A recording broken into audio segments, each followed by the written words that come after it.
সন্তানের সাথে আসা মানি আদম আলাইহিস সালামের একটা ছেলে সর্বকনিষ্ঠ ছেলে হযরত ঈসা আলাইহিস সালামের সাথে পৃথিবীতে আল্লাহর নবী এসেছেন। এখন আদম আলাইহিস সালামের নসিহত করতেছে ঈসা আলাইহিস সালাম। কি করতেছে? নসিহত করতেছে, বাবা আমার পরে একজন নবী, আখিরি জামানার শেষ একটা নবী আসবে। নবীর বিভিন্ন তালিম, নবীর স্ট্রাকচার, নবীর প্রশংসা কীরকম হবে সব কিছু সম্পর্কে তালিম দিচ্ছে কে? ঈসা আলাইহিস সালামকে ওনার বাবা আদম আলাইহিস সালাম। এবং তুমি যদি কোনো সমস্যায় পড়ে যাও সেই নবী মুহাম্মদ রাসূলুল্লাহ সাল্লাল্লাহু আলাইহি ওয়াসাল্লামের উসিলা নিয়ে দোয়া করবা, আল্লাহ তোমার সমস্যাকে সমাধান করে দেবে। সুবহানাল্লাহ। আদম আলাইহিস সালাম সমস্যায় পড়েছিলাম, আমি কোথায়? আমি আল্লাহর কাছে সমস্যায় পড়েছিলাম, আল্লাহর কাছে কিভাবে দোয়া করব, সমাধান করব সেটা আমি জানতাম না। আদম আলাইহিস সালাম বলতেছে আল্লাহর পক্ষ থেকে আমাকে জানিয়ে দেওয়া হলো। আল্লাহ পাক রব্বুল আলামিন আমাকে বলল, ফাতালাক্কা আদামু মিন রাব্বিহি কালিমাত ফাতাবা আলাইহি ইন্নাহু হুয়াত তাওয়াবুর রহিম। ফাতালাক্কা আমি পেয়ে গেলাম আদামু মিন রাব্বিহি কালিমাত, কিছু বাক্য আল্লাহর পক্ষ থেকে আমার কাছে আসলো। আদম তুমি আমার কাছে কিভাবে ক্ষমা চাইবা সেটা শিখে নাও। আল্লাহ জানাই দিলেন ফাতাবা আলাইহি ইন্নাহু হুয়াত তাওয়াবুর রহিম। আল্লাহ তুমি তো তওবা কবুলকারী, তাওয়াবুর রহিম, আমাকে ক্ষমা করি, খুব দয়ালু আমি। আল্লাহ পাক এই কথাগুলো জানান দিয়ে আমাকে বলে দিলেন আদম তুমি এইভাবে কি করো, আমার কাছে তওবা করো। কিভাবে বললেন? রব্বানা যালামনা আনফুসানা ওয়া ইন লাম তাগফির লানা ওয়া তারহামনা লানাকুনান্না মিনাল খাসিরিন। আদম আলাইহিস সালামকে বলল আদম তুমি আমি স্রষ্টার কাছে এইভাবে তওবা করো, তখন আমি আল্লাহ তোমার তওবা কি করব, কবুল করব। এইগুলো নিয়ে খাবো। তা আদম আলাইহিস সালাম কাঁদতে ছিল। আদম আলাইহিস সালাম এইভাবে ক্রন্দন করতে করতে করতে করতে বেহেশতের মধ্যে হঠাৎ আল্লাহ তার দোয়া কবুল করলেন। যখন আদম আলাইহিস সালাম চোখ পাকালেন, চোখ যখন পাকালেন দেখা গেল পাশে একটা কি সুন্দরী মহিলা, সুন্দরী একজন তরুণী তন্নি সুন্দরী রূপসী একজন মহিলাকে দেখতে পেলেন। আদম আলাইহিস সালাম বললেন আমার তো একা একা ভালো লাগে না, আল্লাহ আমার জন্য একটা স্ত্রীর ব্যবস্থা করে দিয়েছেন। সুবহানাল্লাহ।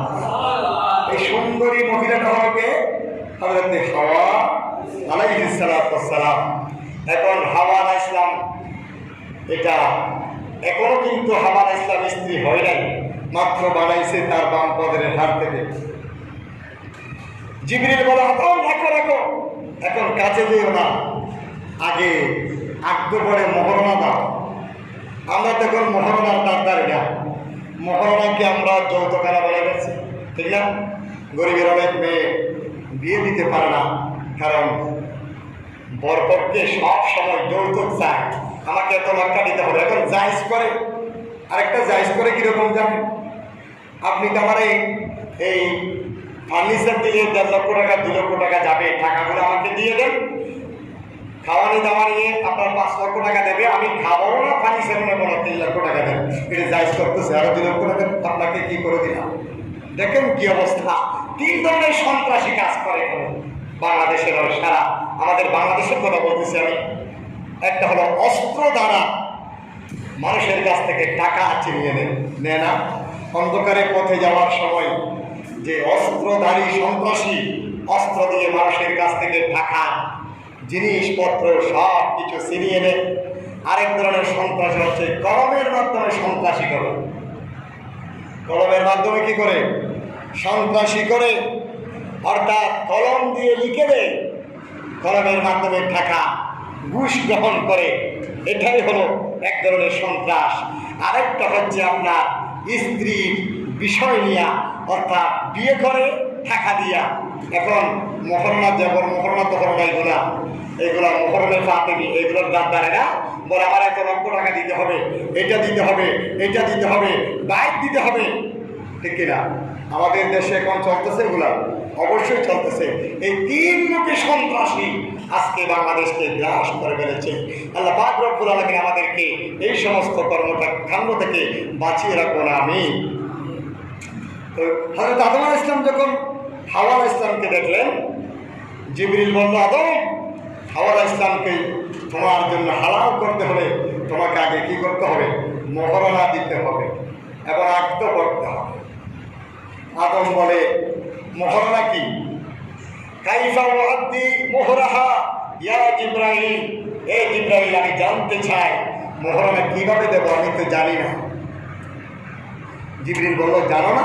না, আমি জানি না। তাহলে জেনে নাও, সাল্লি আলা মুহাম্মাদিন সালাসা মাররা, তুমি 3 বার আমার নবী মুহাম্মদ রাসূলুল্লাহ বেহেশতের দরজায় দরজায় যার নাম, আরশ কুরসিতে যার নাম, লৌহে কলমের মধ্যে যার নাম পাতায় পাতায় আছে, সেই মুহাম্মদ রাসূলুল্লাহ সাল্লাল্লাহু আলাইহি ওয়াসাল্লামের উপর 3 বার দরুদ পড়ো, তোমার মুহরণা আদায় হয়ে যাবে। সুবহানাল্লাহ।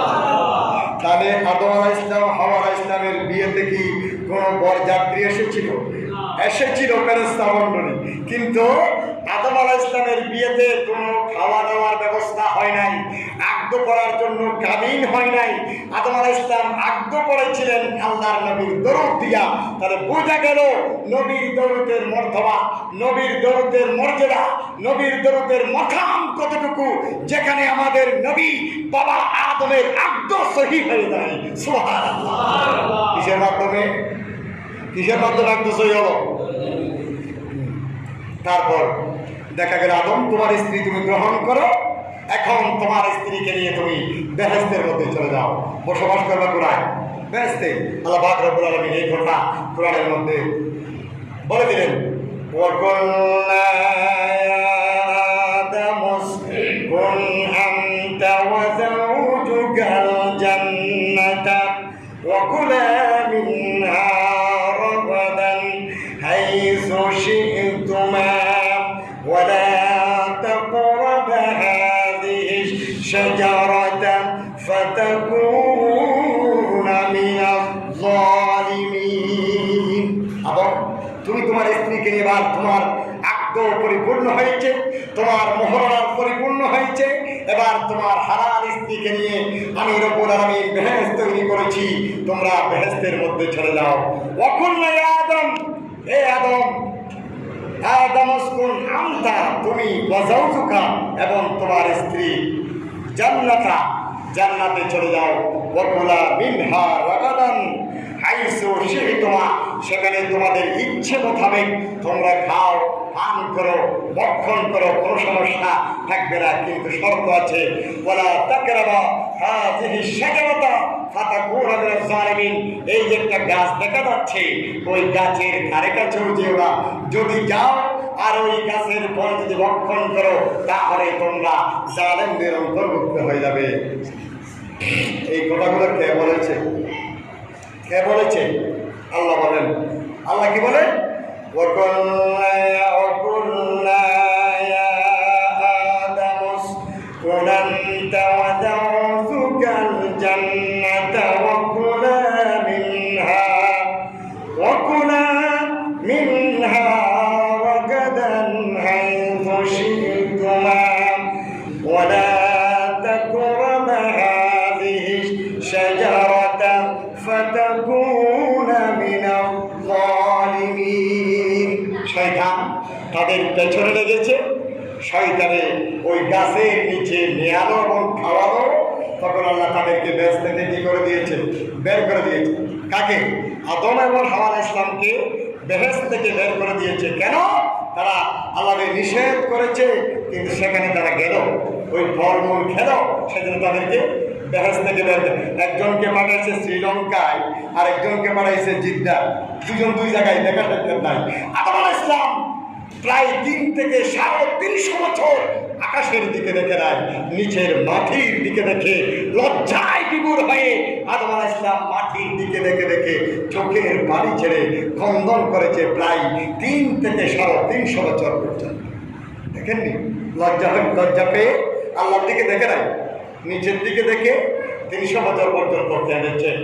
আদম কাঁদতে কাঁদতে কিতাবের মধ্যে রেখেছে পৃথিবীর সমস্ত মানুষের চোখের পানি যদি এক পাল্লায় দেওয়া হয়, চোখের অশ্রু, জমাট করা অশ্রু সৃষ্টি থেকে কিয়ামত পর্যন্ত সমস্ত সৃষ্টির অশ্রুগুলো যদি এক পাল্লার মধ্যে দেওয়া হয়, আদম আলাইহিস সালামের যে কন্দন করে পানি নিবারণ করেছিল, সেশন দিয়েছিল জমিতে, সেই পানির সমান হতে পারবে। দেখেন কতটুকু কেঁদেছে আদম আলাইহিস সালাম। লিখেছেন কিতাবে আদম আলাইহিস সালামের পানি থেকে আল্লাহ পাক রব্বুল আলামিন চোখের পানি দিয়ে চন্দন গাছ তৈরি করেছিলেন। সুবহানাল্লাহ বলেন। এই চন্দন গাছ যখন মেয়েরা মুখের মধ্যে লাগায় তখন মুখ কালো, মুখ ফর্সা হয়ে যায়, কারণ যেটা সৃষ্টি করেছে আদম আলাইহিস সালামের চোখের পানি দিয়ে। সুবহানাল্লাহ বলবেন না? এ দিয়া এত বেশি কন্দন করেছেন আল্লাহকে রাজি করে।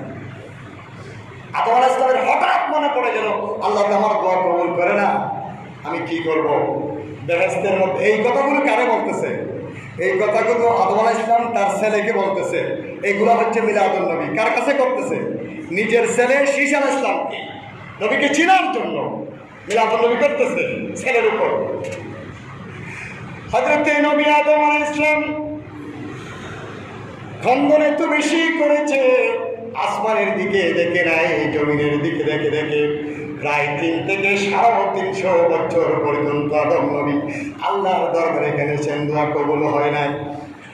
কবুল না হওয়াতে হঠাৎ আদমের মনে পড়ল, বেহেশতে বের করে দেওয়ার পূর্বে বেহেশতের প্রতি দরজায় দরজায় জানালায় জানালায় একটা নাম দেখেছিলাম, আল্লাহর সাথে। এবং প্রতিটি বেহেশতের হুর গিলমানের প্রতিটি ডানায় পোশাকের মধ্যে আমার একটা নাম দেখেছিলাম, মুহাম্মদ রাসূলুল্লাহ। আমি আল্লাহকে জিজ্ঞেস করলাম, ছেলে তুমি শুনে নাও। কাকে বলতেছে? ছেলেকে। এই শীষ শুনে নাও, নবীর মিলাদ তুমি শুনে নাও, এগুলো শ্রবণ করো, অ্যাকসেপ্ট করো, গ্রহণ করো, কখনো ভুলে যাবে না। বেহেশতের কোণায়, বেহেশতের দরজায় দরজায় নবীর নাম দেখার পরে আমি আল্লাহকে প্রশ্ন করেছিলাম, রব্বুল আলামিন আমাকে বেহেশতের মধ্যে আপনি সৃষ্টি করে রাখলেন, আমাকে এবং আমার স্ত্রীকে রাখলেন। আমি মনে করতাম আল্লাহ পাক রব্বুল আলামিন সৃষ্টির প্রথম আমি আদম আলাইহিস সালামকে আল্লাহ সৃষ্টি করলেন, কিন্তু দেখলাম আপনার নামের সাথে কোনো পার্থক্য ছাড়া, আপনার নামের মাঝখানে কোনো ডিফারেন্স নাই, কোনো প্রাচীর নাই, কোনো ওয়াল নাই, কোনো বাধা সৃষ্টি নাই, একসাথে লিখে ফেললেন লা ইলাহা ইল্লাল্লাহ মুহাম্মাদুর রাসূলুল্লাহ লিখলেন। এই মুহাম্মাদুর রাসূলুল্লাহকে আমি একবার জানতে চাই। আদম বললেন আমি আল্লাহর কাছে জানতে চেয়েছিলাম। আল্লাহ বললেন আদম উনি হলেন সেই সত্তা যাকে সৃষ্টি না করলে তুমি আদমকেও সৃষ্টি করতাম না। সুবহানাল্লাহ বলেন। তুমি আদমকে সৃষ্টি করতাম না, আমি আল্লাহ তোমাকে খলিফা বানালাম, পৃথিবীর জমিনের মধ্যে প্রেরণ করে তোমার থেকে আমি অজস্র আমার বান্দা সৃষ্টি করবো, এটাও করতাম না। তুমি আদমকে সৃষ্টি করার 6000 বছর পূর্বে আমি আমার রসুলকে নবী হিসেবে সৃষ্টি করে রেখে দিলাম। সুবহানাল্লাহ। আদম বললেন নবী উসিলায় যদি দোয়া করি হয়তো আল্লাহ পাক রব্বুল আলামিন আমার দোয়া কবুল করে নেবেন। আদম আলাইহিস সালাম আর দেরি করলেন না। রব্বুল আলামিন আমি ভুল করেছি, আমার স্ত্রী ভুল করেছে, আমাকে এখান থেকে পাঠিয়ে দেওয়া হলো, আমি জমিনের মধ্যে বললাম। এখন আসমানের দিকে দেখি নাই, লজ্জা লাগে তোমার চেহারা, কিভাবে তোমাকে আমি চেহারা দেখাবো। মাটির দিকে দেখে দেখে 350 বছর পর্যন্ত কাঁদলাম, চোখে আর পানি নাই, সমস্ত পানি আমার বেরিয়ে গেছে। রব্বুল আলামিন স্ত্রীর দেখা হয় নাই কোন জায়গায় আল্লাহ জানে। এই জায়গার মধ্যে আমার বেশি ভয় লাগে। আল্লাহ আমার এত দোয়া যখন কবুল করেন নাই। তোমার হাবিব বেহেশতের মধ্যে যার নাম তোমার সাথে ছিল, ওই নামের উসিলা নিয়ে দোয়া করি, আল্লাহ আমাকে তুমি ক্ষমা করে দাও। আদম আলাইহিস সালাম নবীর উসিলা নিয়ে দোয়া করতে দেরি, আওয়াজ আসলো, আদম তোমার দোয়া কবুল হয়েছে। জিবরিল যাও বলে দাও, আমার নবী আদম 350 বছর কেঁদেছে ভুল করার কারণে। আমি রব্বুল আলামিনের কাছে এত বেশি কন্দন করলো। জিবরিল আলাইহিস সালামকে বললেন, আল্লাহ জিবরিল, তার চোখে আর কোনো পানি নাই, আদমের চোখে খানার জন্য আর কোনো পানি অবশিষ্ট নাই। আদমকে বলো তার দোয়া আমার হাবিবের উসিলায় কবুল করে নিলাম। সুবহানাল্লাহ। নবীর উসিলায় কি করেছে? আদমের দোয়া আল্লাহ কবুল করেছে। গোটা পৃথিবীর কোন মানুষ যদি যত ইবাদত করো, আমার নবীর দরুদ, আমার নবীর ওসিলা যদি গ্রহণ না করে, তার কোটি কোটি হাজার হাজার একাগ্র চিত্তের ইবাদত আল্লাহ ছুড়ে নিক্ষেপ করে দেবে। সুবহানাল্লাহ। তাহলে নবীর ওসিলার দরকার আছে না? ওসিলা ছাড়া দোয়া কবুল হবে? কখনো হবে না। সেজন্য আদম আলাইহিস সালাম আমাদেরকে সেই শিক্ষা দিলেন, নিজের ছেলেকে তালিম দিয়েছে, উনি হলেন নবী। এই শীষ যদি তুমি পৃথিবীর জমিনে কোনো সমস্যায় পড়ে যাও, সমস্যায় যদি জর্জরিত হও, সেই নবী মুহাম্মদ রাসূলুল্লাহ সাল্লাল্লাহু আলাইহি ওয়াসাল্লামের উসিলা নিয়ে তুমি দোয়া করবা। দোয়া করতে দেরি আমার আল্লাহ প্রতিশ্রুতি দিয়েছে, তুমি যেহেতু আল্লাহর নবী, সাথে সাথে তোমার দোয়া কবুল হয়ে যাবে। সুবহানাল্লাহ। সালাতুন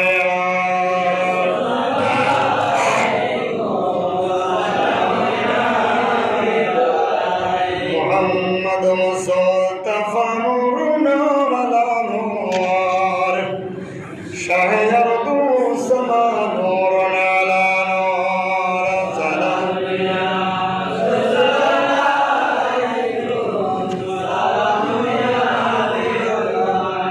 আর শীষ আলাইহিস সালামকে আদম আলাইহিস সালাম আরেকটি ওসিয়ত করেছিলেন, সেটা হচ্ছে, বাবা তোমার সাথে সেই নবী মুহাম্মদ রাসূলুল্লাহ সাল্লাল্লাহু আলাইহি ওয়াসাল্লামের নূর মুবারক আল্লাহ পাঠিয়েছে, ট্রান্সফার করেছে তুমি পর্যন্ত। আর যতদিন তুমি পৃথিবীতে থাকবা, তোমার পরে যিনি আসবেন সেভাবে ট্রান্সফার হতে হতে হতে হতে পৃথিবীর জমিনে একেবারে শেষেই আমার নবী মুহাম্মদ রাসূলুল্লাহ সাল্লাল্লাহু আলাইহি ওয়াসাল্লাম পৃথিবীর জমিনে আসবে। এটা আরেকটা ওসিয়ত। এমনিভাবে হযরত আদম আলাইহিস সালাম থেকে শীষ আলাইহিস সালামের কাছে আল্লাহর নবীর নূর ট্রান্সফার হলো।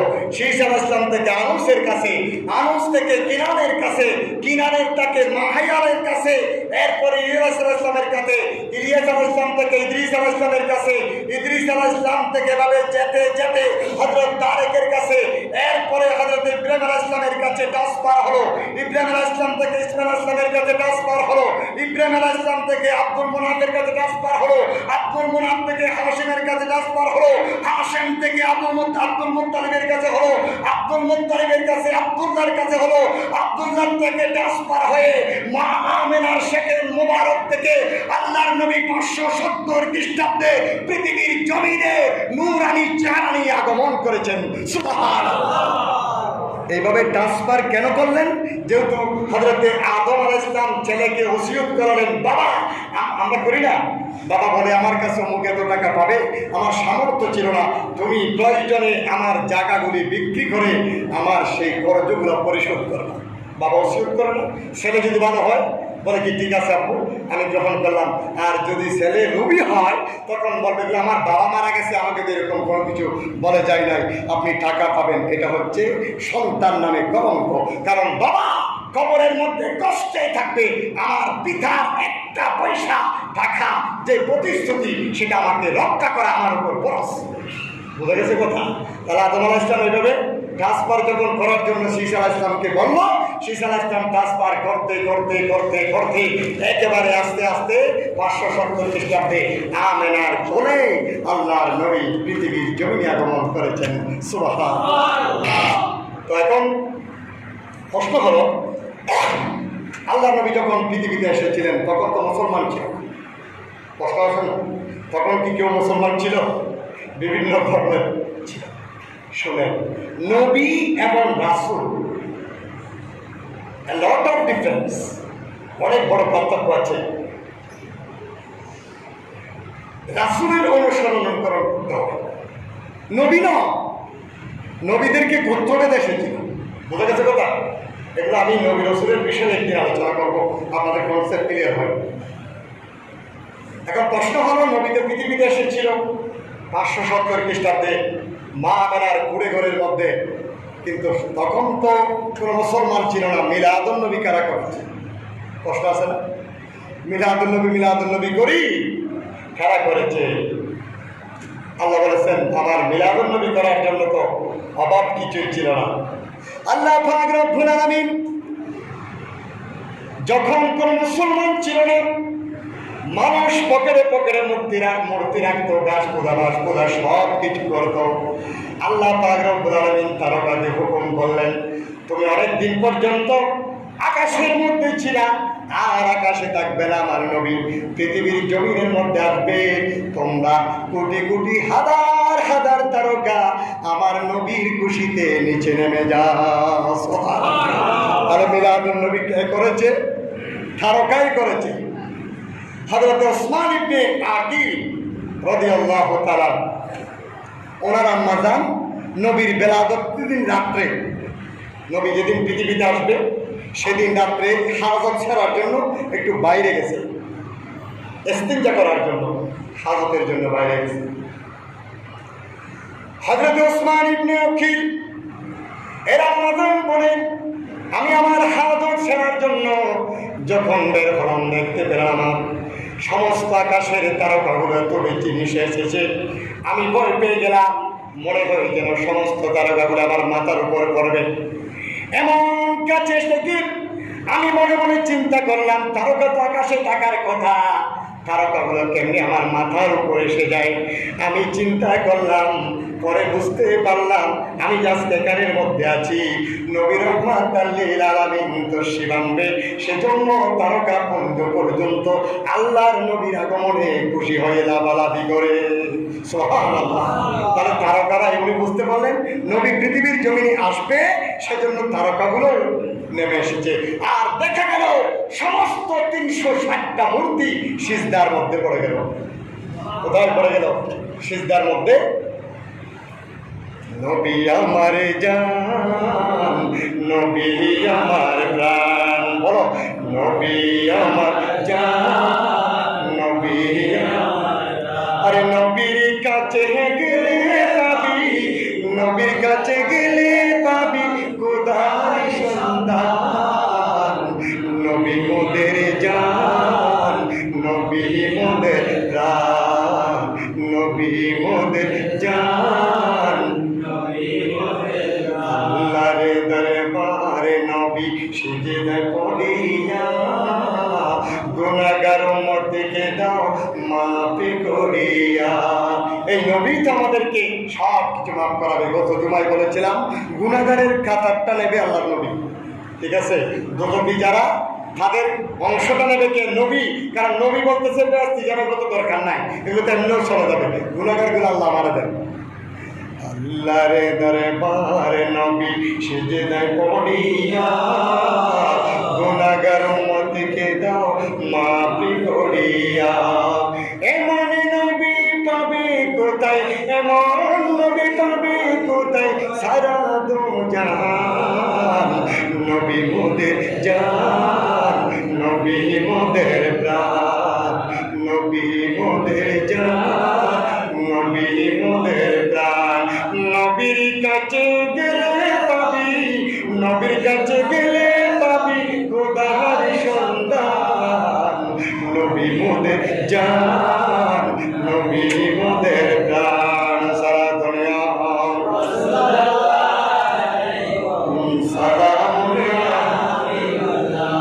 বাস ধারাবাহিক আলোচনা হবে। তাহলে আল্লাহর নবীর সুপারিশ, নবীর তাজিম, নবীর সম্মান, নবীর ঈদে মিলাদুন নবী, এগুলা ইমানদার হিসাবে মেনে নেওয়া আবশ্যক, এবং সেটার উপর অন্তর থেকে আনন্দ করা এটাও আবশ্যক। এটা আল্লাহ কোরআনের মধ্যে বলে দিয়েছেন। আমি পরবর্তী সময় আলোচনায় এগুলো আসবো ইনশাল্লাহ, যদি সময় পাই। যাই হোক, আমার তাকরীর এতটুকু থাকবে। একটা কথা বলি, আপনারা সকলকে অবগত করা হয়েছিল গত জুমার মধ্যে যে আমাদের এখানে পবিত্র